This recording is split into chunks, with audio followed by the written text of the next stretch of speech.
keep going. That's what we need to do. Another week together, not guaranteed. Keep punching him in the face. DeMarcus. Don't get satisfied. Let's go. The AT&T Stadium crowd is making a lot of noise. Right now, make him. I hope for the same thing. It is as smackdown this place. Come on, take the ball away, bitch. Let's go now.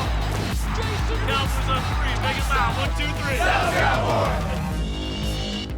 Happy Victory Monday for the first time in almost a month for the Dallas Cowboys. Welcome into Cowboys Flashback. I'm Dani Sureck. The Cowboys ended their 3-game losing streak with a 44-21 victory over the Los Angeles Rams, the first time the boys have put up 44 points in a game since 2014. Dallas flipped the script from the 2018 divisional playoff game against the Rams. In January, the Rams ran for 273 yards in that game. On Sunday, Dallas ran for 263 and held Los Angeles to just 22. The recent struggles for the Cowboys defense as of late with poor tackling and lack of quarterback pressure seemed to just disappear on Sunday. The Cowboys not only stopped the run, they prevented quarterback Jared Goff from becoming mobile, an issue as of late for the Cowboys. It seemed the Cowboys linebacker core was a little too depleted at the start of the game. Leighton Vander Esch has been out for a couple weeks with a neck injury. Joe Thomas left the game with a right knee, and Luke Gifford left the game with a broken left arm. However, Sean Lee stepped up, and boy, did he deliver. In his 10-year career, for the first time, Lee had a game with both a sack and an interception. This was with missing the entire week of practice due to thigh and pectoral injuries. Lee says he didn't even know if he was going to play in the game when he was driving to the stadium. He had to wait to see how he felt through warm-ups. Let's hear from the General after his stellar performance. I think we got back to the basics defensively. The coaches did an unbelievable job.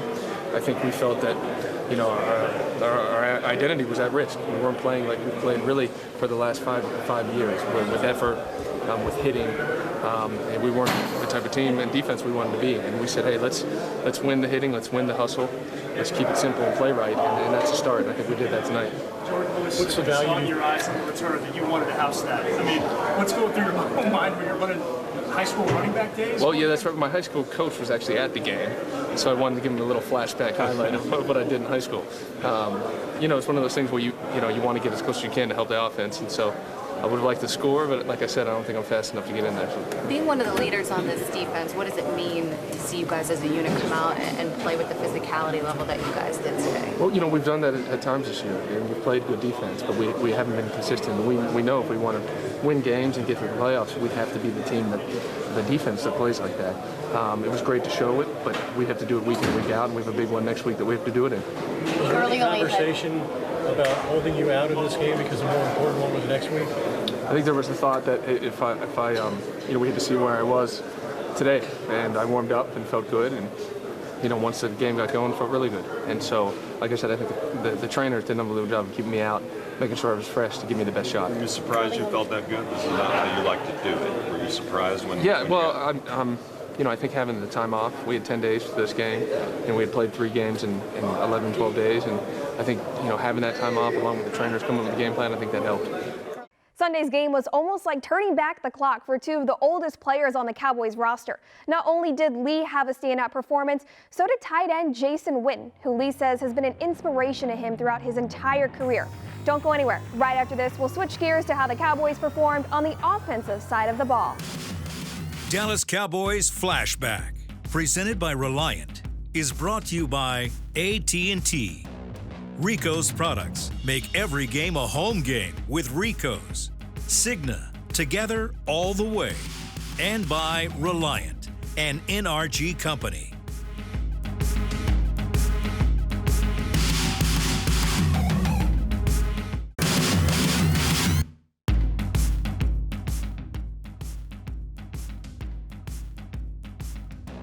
Prescott in the gun. Back to throw, 4-man rush, standing and throwing the ball to the right, and a nifty catch for Witten at the 3, and 3 steps into the end zone for the GOAT. Touchdown, Witten and the Cowboys. Tight end Jason Wynn has had plenty of touchdowns in his career. However, that was the first touchdown spike in 16 years. He says he's going to have to call his grandfather after that and apologize. That was Witten's 72nd career touchdown reception. He now trails former receiver Des Bryant by just one for most in franchise history. Wynn says that touchdown created a much-needed spark, and he was right. The Cowboys scored on their next 4 drives after Witten's touchdown. Quarterback Dak Prescott says for the first time in a long time, the Cowboys played complimentary football. He says it was no surprise to see Witten make that one-handed catch in the end zone. Yeah, great. Yeah, it was a great play. Not a great ball necessarily by me, but the defender undercut it. Jason did a great job of hauling it in and then getting in the end zone. Just showed up. Did what Jason Witten does. Great day, but it's the coin flip and what happened? Yeah, that's exactly the coin flip. A great day, but a weird start. Take me through the coin flip. Yeah, definitely a weird start. We wanted to set adversity there instead of on the field, so we could play from behind immediately. But just bad use of words by me. We listened to the audio, we got it figured out. But yeah, just wasn't the best, wasn't the cleanest coin flip I've been a part of. So what did you say, and how did that? A little bit of everything. There's audio to it. What are you supposed to say? Are you supposed to say defer? I mean, there's depends on the strategy, right? You can say defer, means you want the ball in the second half. You can kick it and kick it both halves, or you say receive and we want it. So there's a lot of options. You really don't want to kick it both halves, though, right? Depends on the weather, the situation of the game. Dak, your thoughts on facing Goff and Wentz this year? You're 2-0 against them two guys who went number 1 and 2 in your draft class when you went 4th. Yeah, I mean, respect to those guys. Those guys are great players. But obviously, yeah, when you play them, there's a little bit of that chip on your shoulder that you wanna beat their team. Just simple as that, we came out and we were able to get a good team win over those guys. What do you think on the running game today? Excellent. Starts up front. Those guys communicating, coming off the ball was beautiful. And then you look at the runners, the way they did, broke tackles, made people miss. Both of those guys was so impressive. And then the receivers outside making plays, and even Tavon's numbers called on a round screen, or on a fly sweep or whatever it is. Everybody contributed, whether it was them with the ball in their hands or them doing their job and blocking. Just great complimentary football. The offensive line protected you really well the whole game today, Dak. Yeah, I mean, starts with them, run game and pass game. Credit those guys. We talked about how great they are all year long and what they mean to this team, and that's where this team begins. Hey, Dak, can you take us through the touchdown pass to Tavon? Yeah, I mean, it's one of those plays. We're faking another play, rolling out. We've got one concept called. You can change it if you want. We're able to get that communicated, to get Tavon on the over. They gave us a tough look to protect, and basically that put us a man off, and they had a guy coming free and was just able to make him miss, and had Tavon across the field. 2 guys ran at each other. He did the rest. Prescott says momentum can be a dangerous thing, and the Cowboys need to build off of it for next week's game against the Philadelphia Eagles. Someone who seemed to find their own momentum, running back Ezekiel Elliott, who finished with 160 all-purpose yards. How the Cowboys were finally able to overcome a top 10 defense, next. This segment was brought to you by AT&T.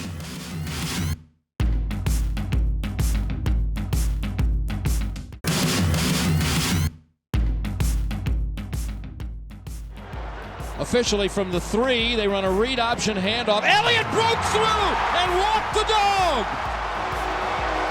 That is Ezekiel Elliott at his best. Touchdown. For the second time this year, Dallas had 2 rushers who ran for more than 100 yards in Ezekiel Elliott and Tony Pollard. This was the first time in 6 games Elliott surpassed that 100-yard mark.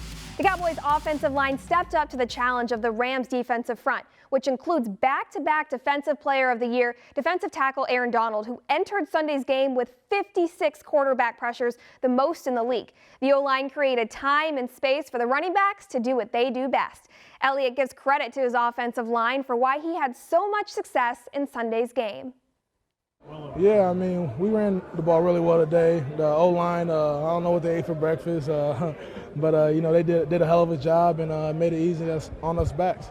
97-yard run that you guys had in particular, 11 of those 14 plays were on the ground. What did you see them kind of come together in that drive? The big fellas, man, they were feeling it. They were moving them off the ball and just having their way. So, I mean,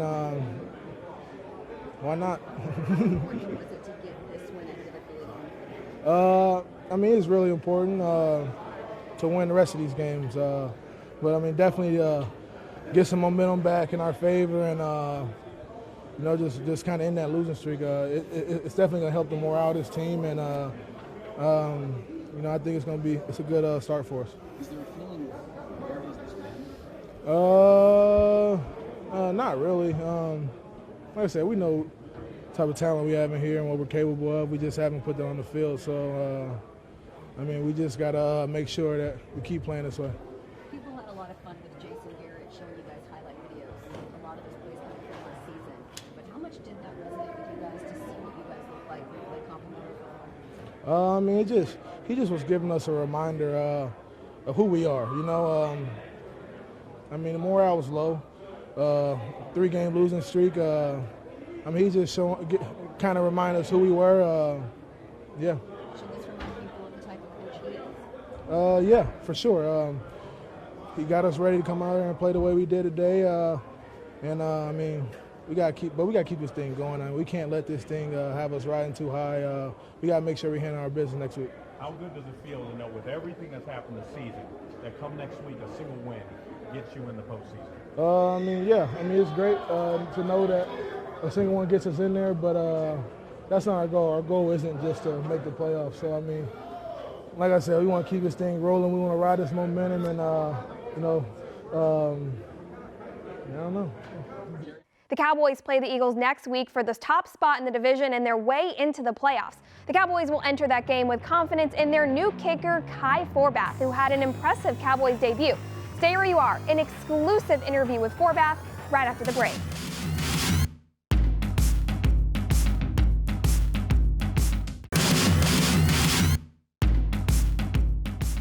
Welcome back to Cowboys Flashback. Kicker Kai Forbath made his Cowboys debut on Sunday after being picked up by the team last week following the release of Brett Maher.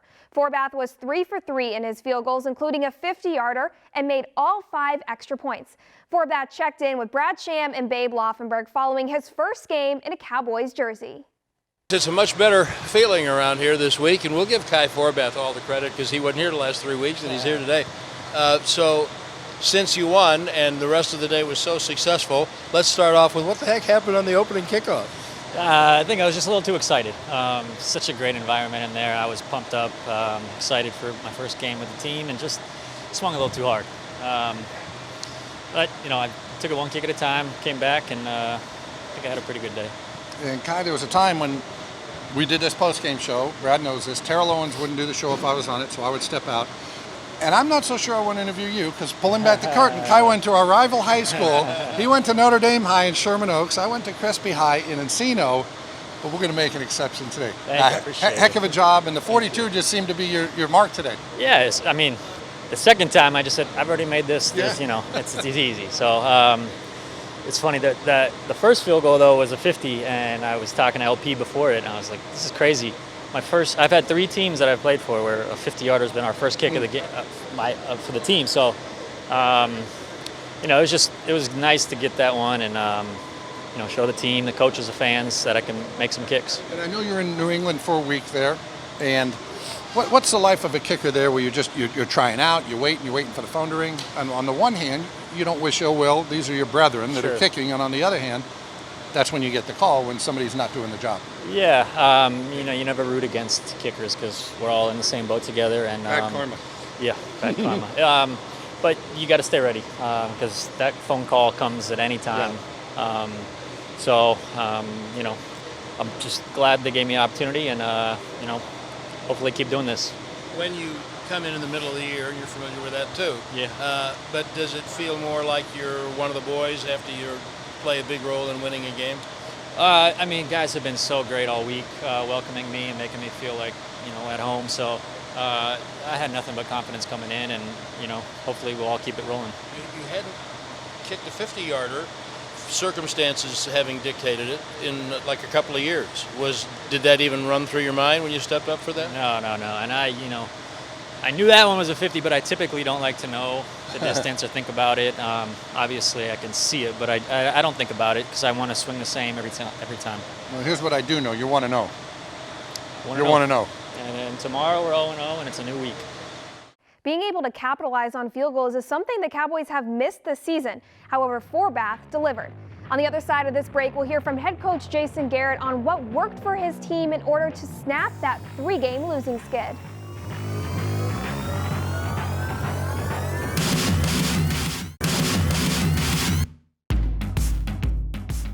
Hey, listen up. Just a hell of a job, guys. That's a hell of a job. It started on Monday when you came in, the way we practiced all week long, your mindset and your mentality to come to work. Making a one-day season. That's what we did all week long. Then we made it a one-game season. Okay, we knew what it was going to be all about. You guys got your mind right, your spirit right, your body right to play the way we played. Okay, we talked about recapturing the DNA of our team, about team. Team was on display today. We talked about recapturing the DNA of our team, toughness. Toughness was on display today. The physical toughness and the mental toughness was all over our football team. Hell of a job to you guys. Hell of a job. You guys know where we are, though. You guys know where we are. We're right back at it. We talked about it all week long. This one's done. Now it's tomorrow. Yes. Tomorrow's a one-day season. Yes. Big time job, guys. Yes, sir. Yes, sir. Hey, it's Dallas Cowboys on 3. Make it loud. 1, 2, 3. Dallas Cowboys. In head coach Jason Garrett's post-game locker room speech, he talked about it being a one-day season. If that were the case, the Cowboys will be 1-0. In reality, they're 7-7, fighting to win the NFC East and secure a spot in the playoffs. Garrett says his message to the team won't change this week, even though the playoffs are on the line. He says it's important, though, for his team to remember where they are and what's at stake. The Cowboys will start to look over the film from the win on Sunday and see what they can carry over into next week's game against the Eagles. When they look at the film, they'll see the dominating performance by the Cowboys' run game. Dallas converted 16 first downs on the ground. They haven't come close to doing that since Week 3 against the Dolphins, when they converted 15 by running the ball. Yeah, obviously a big part of this game was to control the line of scrimmage and run the football and be physical with their front. They got an outstanding front. They got elite players up there, and we challenged our guys to block them, and they did a hell of a job. I thought Zeke ran the ball really well. Obviously, Tony Pollard came in, did a great job for us, so that combination was really good for us. And then you get so much off of that. The first touchdown was a big-time throw by Dak and a hell of a catch by Wynn, and we just did a good job cashing those drives in. You know, it was going to be a game that we wanted to be balanced. We want to attack both ways, want to be able to control the line of scrimmage with the run, but you have to make timely throws in the passing game, and we're able to do that. Coming into the game, what did you think about your team in terms of the last 3 losses and how they were handling things? Our guys are off the charts. We have big-time players on our team. We have great leadership on our team, and guys just came to work. They worked hard all week long and just did everything they could to prepare the right way, and that's really what the focus was. We practiced on Monday. Let's have a great Monday. They're off on Tuesday. Do what you need to do to get ready for Wednesday, and on and on and on. And I just thought they were locked in. They were honed in. They did the things necessary to go play well against a really good football team. What did 2 97-yard drives do for a mentality of a team? Oh, those are big. Those are big, and our ability to run the ball, our ability to make timely throws and keep those drives alive was significant. Again, this game was going to be about controlling the line of scrimmage, the big guys up front, handing the ball to Ezekiel Elliott, and I thought those guys did a fantastic job. When Dak had opportunities to make throws, he and the tight ends and the receivers cashed in at timely moments to keep drives alive, and timely moments to cash in at the end of drives. So a good mix of run and pass, and really good drives, and those are important drives for you. You mentioned it earlier with the Witten catch, but can you talk about that catch a little bit more, and also Sean Lee's performance and what those 2 guys kind of gave you today as far as? Yeah, they're great football players, and they've been great football players for this franchise for a long time, and they're guys that we rely on to play at a very high level and also to have a really positive impact on our team, and they do that every day. And they're ready for their opportunities, and they cash in on them. Witt was very productive early on in the ball game, caught a lot of different balls, and just made a hell of a play on that touchdown. I mean, Dak, had to drive the ball a little bit and kind of put it a little bit behind him, but Witt reaches back and makes the play and allows us to cash in on that drive, convert a 3rd down and score a touchdown, after we had a good drive. And that's big. That's big early on in the game. And then obviously we're up by a couple scores prior to the half, and then Sean makes that big time play. And, Sean's been a ball guy ever since he's been here. He's made a number of those kinds of plays throughout his career. And, if you think about both those guys, they represent everything you want in your organization, everything you want in terms of their preparation, their love of the game, their willingness to put team first, and then their performance and how much they love it and how much they care about it. And I think that was reflected in their performances today. The The 7-7 Cowboys will face off against the 7-7 Eagles this Sunday. This game could determine the winner of the NFC East and who punches their ticket into the playoffs. If Dallas wins, they secure the division and make it to the playoffs. However, if they lose, it's a whole lot of scenarios where the Cowboys are then relying on the Eagles to lose out. Some optimism for Cowboys fans, though. Against the division, the Cowboys are 18-4 with Dak Prescott as quarterback, and the Cowboys are 7-2 in Philadelphia with Jason Garrett as the head coach. You can stay locked in on all team news leading up to that game on DallasCowboys.com. That's Cowboys Flashback. Thank you for watching. Have a great week. Dallas Cowboys Flashback, presented by Reliant, was brought to you by AT&T. Academy, the official sporting goods retailer of the Dallas Cowboys. Reliant, an NRG company. And by NFL Game Pass. You'll never miss a game again. Enjoy full access to coaches' film and game replays from Week 1 to the Super Bowl. Subscribe at DallasCowboys.com/Game Pass.